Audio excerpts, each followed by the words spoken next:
What is the most practical rifle? That's a tough call. Let's look at that together today. Now, often it's referred to as going down a rabbit hole. This is a little bigger than that. So grab your headlamps and let's go spelunking into the deep dark cave that is, what is the most practical rifle today? On Gunfighter Life, the podcast where we talk about gunfighting the right way. God is number one, period. I hope to keep him number one in everything that I do, and this podcast is no different. That said, let's get into the bio today. Who am I? A question we should all ask ourselves. I am, first and foremost, a servant of God, made in his very own image, a follower of Jesus Christ, a simple man called by God to the Great Commission to share the good news of Jesus Christ. Next, a little bit about my background and what God has allowed me to do and blessed me to do in life. Grew up what most would consider very poor in the backwoods of the southeastern and mid-Atlantic United States, hunting and fishing. Joined the Marine Corps at 17. Did a couple of combat tours in Iraq. So a decorated Marine Corps combat veteran. Infantry assaultman. After the combat tours, I was an urban warfare instructor for the United States Marine Corps under Mojave Viper. I also served in the U.S. Army, both full-time and part-time National Guard. Also a veteran of law enforcement. I served with LAPD. I was a sworn peace officer, a cop for LAPD. I worked regular patrol assignments and more specialized assignments. One of those more specialized assignments was warrant service, fugitive recovery. Also had some other law enforcement roles. I am an FBI certified firearms instructor and been certified by another 3-letter government agency in a lot of firearms and training things. I've also been a private contractor, worked in the private sector, pertaining to tactics and gunfighting and protecting America from enemies foreign and domestic. I served as the commander of a tactical team to stop active shooters in a large metropolitan area. That was our primary mission, to stop active shooters, which sadly are a thing in America today. I've also been blessed to do quite a bit of competition shooting. Started my first formal competitions even before joining the Marine Corps at 17. I had won more shooting competitions than I can remember. I have competed in all manner of disciplines in shooting. I've been blessed to be a state rifle and pistol champion, West Coast regional champion. Like I said, been blessed to win more shooting competitions than I can remember. Mentioned hunting. I've hunted to put meat on the table starting when I was a child. I've also been a professional big game hunter and guide, hunting and slaying all manner of beast. And I don't apologize for that. Humbled to be the host of 3 podcasts. Simple Man Sermons, Alpha Male Podcast, and Gunfighter Life. Obviously, as things not mentioned, I've been blessed to do many other things. But, again, first and foremost, I'm a servant of God, a believer and follower of the Bible, the Word, Jesus Christ. And I don't apologize for that. With that, if you want to thank me for that service in a practical way, scroll down and give a review or just hit some stars, give a quick, easy rating. Now let's talk about today's topic. The most practical rifle. Notice I didn't say the most tactical rifle. I said the most practical rifle. And here's where we're getting into some nuance and some gray area, and what makes this so hard is that practical for me may not be practical for you. Practical for me might be far different here in the Oregon rainforest than it is if you're listening in an apartment in Manhattan, or I dare say even South Africa. Shout out to all the listeners in South Africa. I appreciate you wherever you're listening from. The most practical rifle. This is not your Red Dawn rifle, as that is not the most practical scenario. I cannot recall the last time I peed my radiator. As much as I like that movie, this is not your Red Dawn rifle. This is not your one rifle to rule them all. I like that thought experiment. I really do. I like putting myself in those mental gymnastics to see what it would be. If I only had to pick one, I know what my answer would be. This is not that episode. As a patron pointed out to me, and if you don't know, we have these kind of discussions all the time on Patreon. If you want to be part of the tribe, the inner circle, we don't just talk about gun stuff, so we talk about more important stuff. But we do talk a lot about guns, as you can imagine. We're gun guys. If you want to be a part of that chat, you can sign up on Patreon, get there via Good Shepherd Training, or hit the link. Anyway, one of the patrons wisely pointed out to me that the heading for the hills and grabbing your one long gun is not the most likely scenario. And I agree, it's not. I'm not saying it's impossible, especially for me who has done that before and is hoping to do that again if I can get caught up on podcasts voluntarily. Literally heading out into the wilderness, the rainforest, millions of acres of forest and streams. As today is the opening day for some what I would consider dangerous game in this area. Mountain lion and bear. I'll do that kind of thing voluntarily, but it's probably not the most likely. I'm not saying you shouldn't plan for it or be prepared for it, but that's not the scope of today's discussion. That is not the scenario that we're in. What's the most practical rifle? And I am bless you for my background. Also, I think except for 2 states, I've been to all 50 states. So I have a decent understanding of different environments. I grew up as a poor boy in the southeastern United States, hunting and fishing a lot for the younger years of my life. Probably wouldn't fly today, but some good parenting was giving me a rifle and sending me out in the woods and say, hey, bring back dinner. I've also lived in New England. I've also lived in many states in the West. From the deserts of Arizona to the forests of Flagstaff, Arizona, to the Sierra Nevada mountains, deserts of Nevada, southern and northern Idaho, which are quite different. The Redoubt, as it's often referred to. And visited and been to many others. The Ozarks, right now, coastal Oregon. Just as a brief aside, that I've been in these different environments.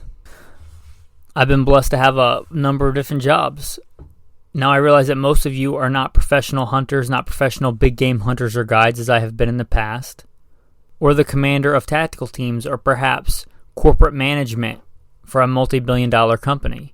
I've been blessed to do those things, to have a different background, and perhaps I can bring that in today on the discussion of the most practical rifle. I think we should start, as I like history, and I think we should glean from it as much as we can. What was kind of the most practical rifle of days of yore? And I would say, for a big chunk of this country's history, what we think of as the nostalgia, the good old days, it was a lever-action rifle. Now, prior to that, it was a muzzleloader, but let's not get crazy. That's a little antiquated today. The lever-action rifle was what I think of as the first real modern, repeatable, practical rifle. And by practical, I mean 2 things. Being able to defend oneself and defend others from being the victim of violent crime. And being able to feed one's self. We see this as a common theme going back to the American West. That's 2 things that they had to do.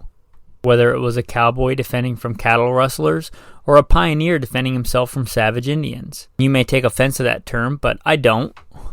There was savagery on both sides of that conflict. I recently read, thanks to one of the patrons, again talking about the Patreon chat, Empire of the Summer Moon, where it talks about our war with the Comanche.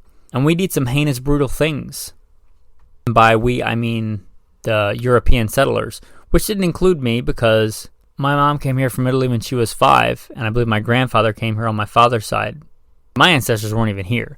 But there was savagery on both sides. The Indians certainly were savage, catching the white settlers and doing things like cutting their feet off and making them walk around for entertainment was one of the things the Indians did in that book.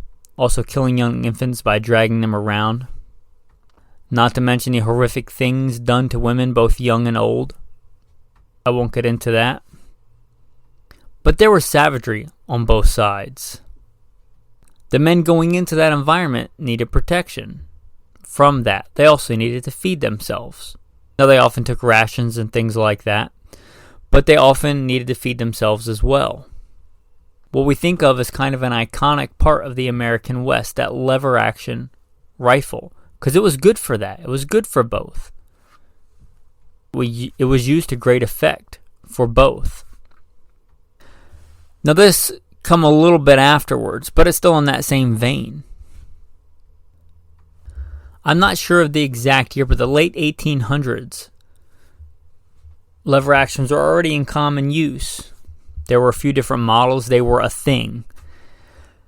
And then in the late 1800s, 1890s of one year or another, the 30-30 came out.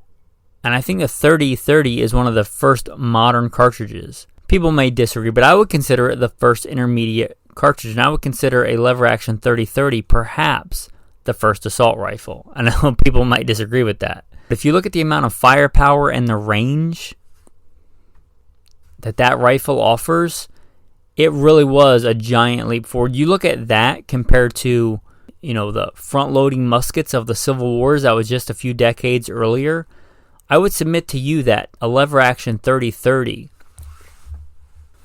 was perhaps the first real practical rifle with a good rate of fire and a good ability to defend oneself from violent crime and put meat on the table.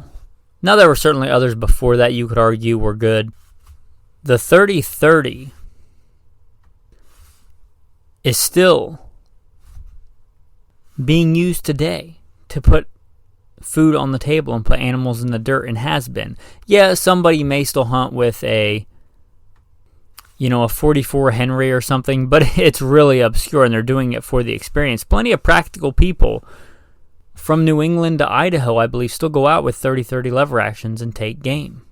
It's still a viable cartridge today. Whatever the politicians might have you believe, the .223, the .556, the AR, the assault rifle, the 30-30 is far more powerful than a .556 round. And although I wouldn't want to go in a gunfight with a 30-30 lever action versus somebody with an M4 carbine, I certainly wouldn't consider one or the other a foregone conclusion if one has good fundamentals of marksmanship, bravery, and fortitude. Again, one is not so far behind as to call it a foregone conclusion. So I'd submit that is probably the first practical rifle. Is it still practical today? I'd say you're kind of behind the curve. I'd say we can do better. It may be a good choice if you live in a state that restricts your rights back to the technology of the 1800s. You can't have a modern, box magazine fed repeating rifle. If your place that you choose to stay in literally keeps you back to 1800s technology in the area of firearms, then yeah, it might still be practical. Or if it's what you have, you inherited it. Yeah, train with it, practice with it. It's still decent, but I think we can get more practical and better because of two areas. The rifle itself is, and the cartridge is still very good and very capable, but I think semi-automatic is better. I think semi-automatics have gotten to the point of accuracy where some people may disagree with this when I talk about one of the other categories. But I think semi-auto is the way to go. Semi-auto has a lot of advantages. Speed is fine, but accuracy is final. But speed is still fine, and semi-autos are fast. Semi-autos also allow you to shoot the gun one-handed if needed. This is gunfighter life. It is not uncommon in a gunfight, even if you're the good guy, to get shot. I have a bullet hanging out my leg right now. Getting shot in an appendage is not unheard of. Being able to shoot that gun with either arm, with one arm, that's a real thing. That really happens. Look at, I believe it was the FBI famous 1980 shootout, where the 40 Smith & Wesson kind of delineated from that incident. Or perhaps it was the Newhall shootout. I don't remember. Both of those are iconic. But in one, the man had to shoot his shotgun one-handed. Try running a bolt gun with one arm, or a lever action with one arm. I'm not saying you can't do it. It sure looked cool in Terminator 2 with the lever action shotgun, but it's not practical, and it's not as fast. I think today, with modern semi-autos, that is the way to go. There probably are still a few states that don't let you hunt with semi-autos, and that kind of sucks. I'm going to be honest, but most do. I think for that reason, if you can get a good practical, not the most tactical, I'm not talking, Daniel Defense Mark 18, that's tactical. It's not the most practical. But a good practical semi-auto, I think that's the way to go. The other big advancements, I'd say probably even as important as semi-auto capability or box magazine fed capability, is optics.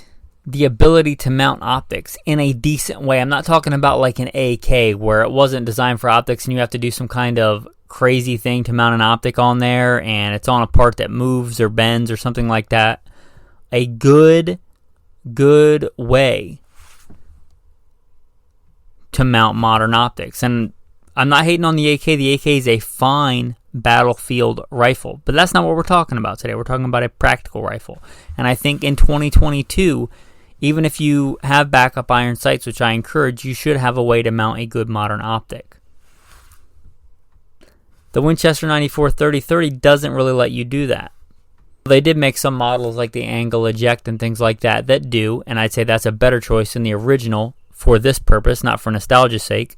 Kind of looks funny to see a Winchester 94 with a scope on it, but if you're looking for practicality and not nostalgia, nostalgity, is that a word? It is now. Just made it up. But if you're looking for practicality, ability to mount a good modern optic, I've never seen one, but no doubt if you mounted a 30-30 Winchester 94 with a red dot, maybe I have seen one somewhere, but if you did that, it would certainly help you out as far as getting fast, accurate hits, the same way it helps out an AR. But I'd say semi-automatic capability and the ability to mount an optic should be on a practical rifle, if, again, you can have that. Some would say, especially some in the Patreon group, that the Scout rifle is the most practical rifle. I'd say the Scout rifle is perhaps one of the most practical manually operated guns. I will concede that. Find yourself in an urban environment, car breaks down and your room clearing, that's probably not a rifle that I want. Again, I wouldn't call it a foregone conclusion, but I'd say it's behind the curb. That's a thing that can happen, in today's world. You find yourself in a riot or a mob situation with a bunch of people trying to drag you out of your car and, again, commit violent crime against you. A Scout rifle is good. It's a great all-around rifle, but I don't know that it's as good as a semi-auto in these kind of situations. Also, again, if you're shot in the arm, or if one arm is broken, let's say they try and run you off the road. And a good counter argument to that would be, well, I have a semi-auto handgun for that. And I'd say, yeah, that's a good plan. But again, I think in 2022, if we're talking most practical, let's look at the semi-autos.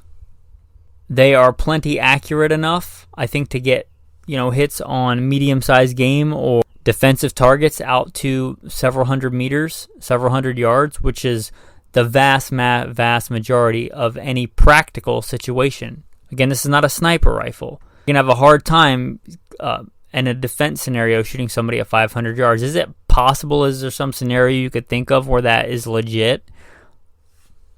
You happen to be on a rooftop 500 meters away and you see an active shooter in progress and you have the ability and optics and computers to range find it and get a shot in.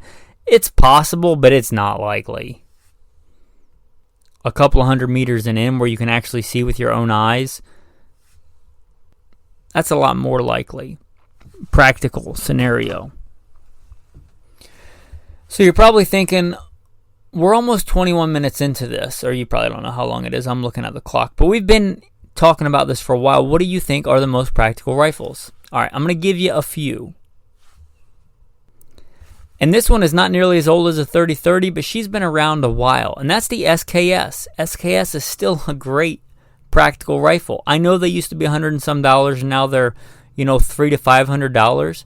I still think they're a good deal. I still think the quality that they were made with as a battlefield rifle that still points and handles a lot like a hunting rifle. In fact, that was kind of the poor man's hunting rifle when I was growing up. And I can't imagine the countless number of deer that have gone to the freezer with an SKS. That's a good round. It's a good rifle. So it's a little bit better. Still, yes, I know you can mount optics on them, but again, it's not made for that. It's not a great thing to mount optics on. So I would submit, along that same vein, but better, and especially with the jump up in price of the SKS, the Ruger Mini 30 would kind of be my common everyday man's pick for a practical rifle. I think they still do come with scope rings. You can get them in stainless steel, depending on your environment. The Ruger Mini 30. If you only want 223 5.56, which I don't think is a great practical round, it's a great specialty round. It's a great round for what it is. It can take deer. It's not a great deer round or intermediate round. So you can go that route with the Mini 14, and the Mini 14 has certainly been used by law enforcement.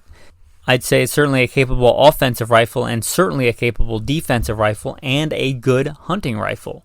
The Mini 30 gives you that with a little bit more firepower in the 7.62 x 39. The Mini 30, I think, still comes with good, solid scope mounts. You're not doing some kind of weird workaround thing to mount an optic. You can literally make a good optics choice and just bolt on, with the scope rings that come with it, a good modern optic. You can buy the rifle, you can mount an optic, you can zero it, you can train with it, and you have a good modern semi-auto intermediate cartridge, stainless steel, all weather, all kinds of environments. Decent truck gun if you want to pull it out and shoot a coyote or two on the ranch. Or you're on your way home and you decide you want to walk through the deer woods and see if you can scare any game up. You've got a good rifle if you want to hop on a horse and put it in a scabbard. For scouting or anything like that, you have a good rifle. If it's behind the seat of your car or riding, in your center console, laying against your center console, if you have to go to the big city to get a pound of nails or a pound of sugar or whatever you go to the city for, or you wear a suit and a tie and you work there every day, you have to drive from the suburbs to the city, which a lot of people do, and you get caught up in a riot or you get caught up in a civil unrest scenario and you have to grab that gun, it's a good choice. I would not turn my nose up at a good Mini 30 with a good optic that was well zeroed and I had trained with. A good sling, a good white light. Is it as good for that specific thing if I'm kicking down doors as a Daniel Defense Mark 18? No, but it's way better if I'm walking through the deer woods and I want to shoot a deer than a Mark 18. Again, it's not the most tactical rifle, it's a practical rifle. And then I drive day to day from the suburbs to the city, and then on the weekend, maybe I want to hop in a canoe and go down a river and I might see a bear. It's a good rifle for that. And that's what I mean by most practical rifle. I'd say that Mini 30. And I like stainless steel. You may not apply to you if you're in Arizona or something. But, if you're in Washington State or Georgia, Stainless steel is a big deal. I think it's definitely worth it. What are some other good choices? So I think one of the sleepers kind of unknown in the gun world, especially gun culture 2.0, that people hunted with for decades and decades. The Remington 740, and 7400. I believe all those models are basically the same, different generations of basically the same model. And that's a semi-automatic, handy hunting rifle. They made them most notably in calibers like 30-06. They also made them 308, 243. They made them in all kinds of calibers. They were popular for a long time. We think of this as like a modern thing of hunting with a semi-automatic, but it's not. I want to say Roosevelt hunted with semi-automatics. They go back a long time. These were popular.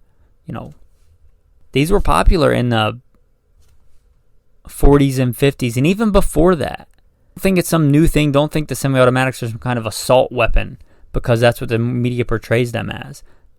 The Remington Model 8 was around a long, long time before this, but these were popular, what we kind of think of as the Norman Rockwell era of America.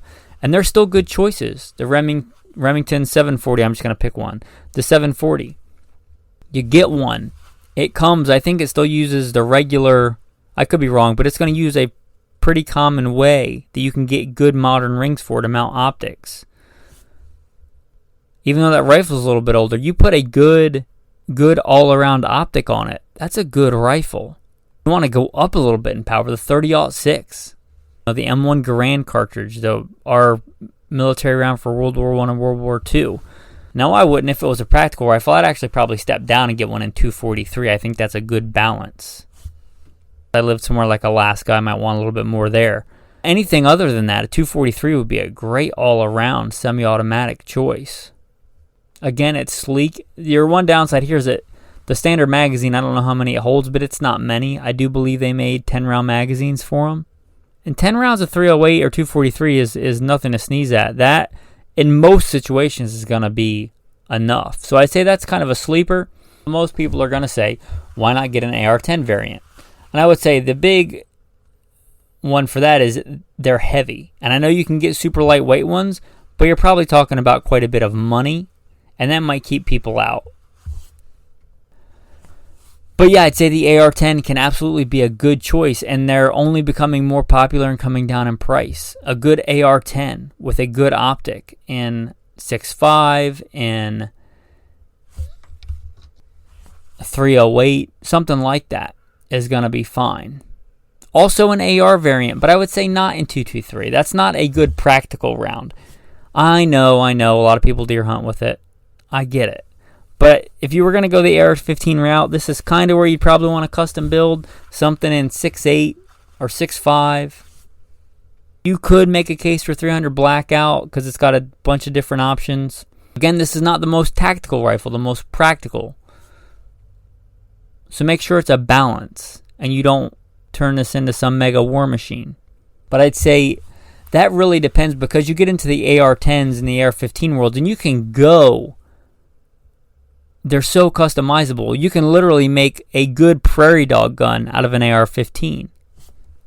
You can literally make a good door-kicking suppressed gun with an AR-15 platform. So they're so versatile, I can't really pin down, but you should know whether or not it's practical or it's too tactical. Or it's too heavy. Again, this is not a sniper rifle. This is not a bull-barreled 20-inch stainless steel bull barrel with a 10-power scope. That's not practical. That's practical for prairie dogs, but it's not all around practical. We're not talking about a coyote rifle. Try doing a Mozambique drill at a reasonable distance with a 10-power scope and see how that works out for you. Now I'm going to tell you my choice. You probably know it if you've heard it before. Mine is a Scar 17, and I know they're expensive. I know firsthand they're expensive because it took me years and years of wanting one before I bought it. And I do believe that I sold quite a few rifles to get that rifle. And that would be my one rifle if I had to pick one rifle. I believe I sold a Galil Ace 7.62 39, which was my previous kind of go-to gun For a truck gun and all-around defense hunting gun. It was kind of my one gun before that. I sold it. I do believe I sold a Beretta over and under shotgun and a lever-action Winchester.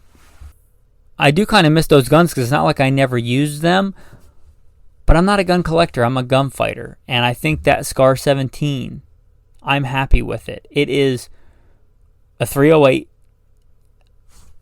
It has very manageable recoil. It only weighs 7.7 pounds, which is far less than a lot of rifles. It's far less than a lot of hunting rifles. Mine, I only have sample size of 1, but mine is ridiculously accurate, like cloverleaf accurate with box Hornady or box Federal ammunition. It is awesome. I have run it in some hardcore training classes. When I was the commander of a tactical team, it was a go-to designated marksman rifle. It was also a go-to door-kicking, room-clearing rifle. Our primary job was to stop active shooters, and it was often on my back for that role. And it's a good hunting rifle, too. It is a good all-around rifle. Again, it only weighs 7.7 pounds, so it's not prohibitively heavy. A lot of people's bolt-action deer rifles are going to weigh more than that. But submit that Scar is every bit as accurate as almost all hunting rifles or bolt-action rifles. If you're talking about some crazy bench rest rifle or some crazy high-end rifle that can shoot, quarter minute, yeah, it's not there, but this is not, I didn't say sniper rifle. I've got it mounted with a good power variable optic that doesn't take batteries. It's Trijicon. It glows day or night. It uses radiation. It's a good practical rifle. That's my choice. Again, that's expensive. I know it's expensive because I wanted one, I want to say, for the better part of a decade before I actually got one. And since my life and other people's lives depended on it, when I was making that big city money and selling some other guns to pay for it, I got one. I'm happy I got it. I'm a blessed man to have it. God has truly blessed me with that gun to be able to have it. That is my one. If that's out of your price range, I get it. The CZ Bren, recently I think the patent expired on the Scar, so the CZ Bren started copying it. And that's not to put CZ down. CZ makes good guns. And the CZ Bren is probably a fine gun. I don't even think it existed when I bought my Scar. I've had it a while. But CZ Bren, if you're looking, if that makes a lot of sense to you, the CZ Brens are not cheap guns, but they're quite a bit cheaper, more affordable than the Scars are. They come with a flat rail on top. They come with rails on the side. Don't go crazy with this. Again, don't turn it into a tactical rifle. Even though I use mine in a tactical role, I may try to get crazy with it. Put a sling on it, put a light on it, and a good optic, and be done with it. I would feel fine. Now, I have specialty hunting rifles. I have my rifle that I use as a professional hunter and guide. I did a whole episode on it called the Guide's Rifle. Now, if I go, elk hunting in Idaho, I'm going to take that rifle. I'm not going to take the Scar 17. But if you said, I'm going to buy you a free tag, but you have to take your Scar, I'd be like, done. And I wouldn't hesitate about it at all. Now, my guide rifle weighs less. It's a bolt action. But the odds of me having to take more than one shot and a follow-up shot just to make sure something's dead, even if the first shot was good, that's what that rifle is for. It's not an all-around rifle. I'd certainly want that as my gun on my center console if I find myself in a civil unrest scenario. As a Scar 17, I'd be certainly happy to have that by my side, whether I'm kicking in a door or dealing with a riot or in a designated marksman role or, again, hunting elk on the mountains of Idaho. It'll do all of it. It's a good practical rifle. The CZ Bren, again, would be good. And I wouldn't turn my nose up at a Ruger Mini 30. If we're talking about elk hunting, I'd probably keep the range in and make sure I had the best ammo I could find for that or hand load it. And keep the range in closer if we're talking about elk. But you may live in an area where you can't even hunt elk. Again, any of these good practical rifles, think about it like that. And if you don't have a good practical rifle, I don't have to tell you, if you've lived through the last couple of years, the world can change quite drastically, quite quickly. And I don't know what the future holds. Maybe more stability, maybe more instability. I don't know. But I know as a man, I think you should be able to defend yourself and your neighbor, and you should be able to put food on the table for you and your family. So take a look at a practical rifle. Anyway, I hope that you liked this episode of Gunfighter Life. If you did like it, and you want more and you want to be part of this tribe, consider joining on Patreon. That's all I'll say about that. As a thanks for listening, I'll throw in a tactical tip. If you got a good practical rifle, you're probably going to have a sling.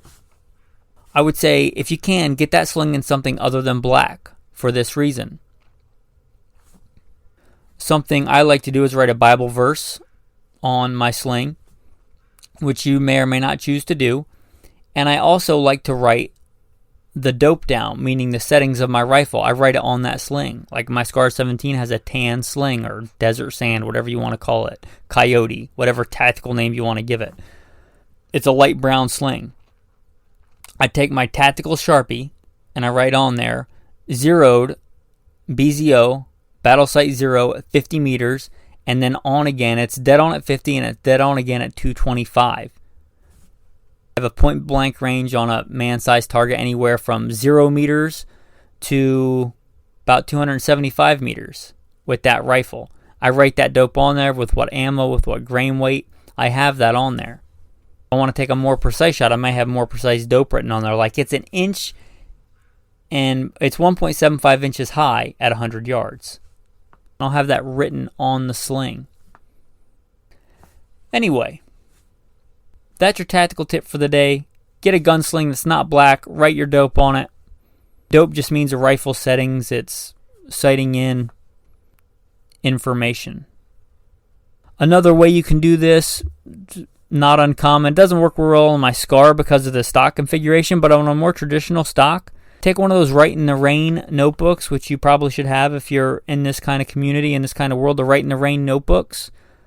Or just take an index card and laminate it, but write your dope on there and literally tape it to the stock of your rifle. This is not a Barbie doll. It's there to be used. Write your shot information on that card and tape it to the stock of your rifle. It's another way to do the same thing. I like the sling because it's on there anyway. It's not going to get torn off. But either way will work. If one doesn't work for you, the other probably will. With that, the tactical verse of the day. So, what do I often write on my gunslings and my gun holsters? Stuff like that. Tactical verse. There's a couple of go-tos, and I'll use those as tactical verses of the day. Psalm 144. Blessed be the Lord my rock, who trains my hands for war and my fingers for battle. It's pretty fitting. Now, Psalm 91 is long, but you can pick a couple of your favorite refrains, favorite sentences from Psalm 91. I shall not be afraid of the terror by night, nor the arrow that flies by day, nor the pestilence that walks in darkness, nor the destruction that lays waste at noonday. 1,000 may fall at my side, 10,000 at my right hand, but it shall not come near me. That's just one small part of Psalm 91. If you don't know that psalm, I'd encourage you to read it and hopefully memorize it. How about Joshua chapter 1? There's a lot of good sentences in there too. No man shall be able to stand before me all the days of my life. Or a classic, be strong and of good courage. Do not be afraid or be dismayed. For the Lord my God is with me wherever I go. With that, I hope you enjoyed this recast. Going to put it out on Sunday, a day when normally you don't get new content. There should be some fresh episodes coming on Monday, tomorrow. Thanks for listening, and have a blessed day.